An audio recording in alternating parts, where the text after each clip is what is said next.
তো আমরা অনেকগুলো পেস্ট সম্পর্কে জানলাম।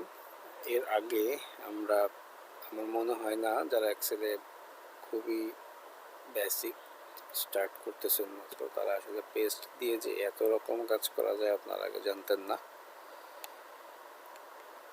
তো পেস্টের অনেক রকম ব্যবহার আমি দেখিয়েছি। তো এখন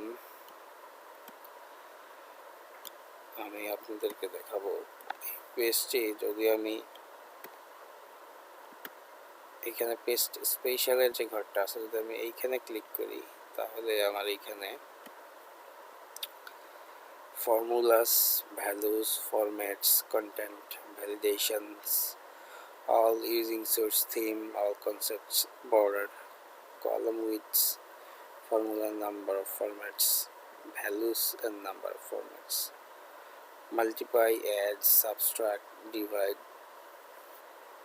skip blankets, skip blanks, transpose, অনেক ধরনের স্পেশাল কিছু শর্টকাট এখানে আছে, ওইগুলো আমরা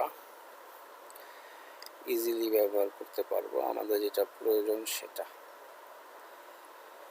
তো অ্যাজ এক্সাম্পল যদি আমি এইগুলাকে ফর্মুলা আমি নিব না, এখান থেকে শুধু আমি ভ্যালু নিব, ভ্যালু নিয়ে আমি এটাকে ট্রান্সপোজ করব, ওকে দিলাম। তো এখানে আমার কিন্তু কোনো ফর্মুলা নাই, কোনো কালারিংও নাই। তো জাস্ট আমার কি হয়েছে, এই ডাটাগুলো ছিল আমার হরিজন্টালি, এগুলোকে আমি ভার্টিক্যালি নিয়েছি এবং এখানে কোনো ফর্মুলা ব্যবহার হয়নি।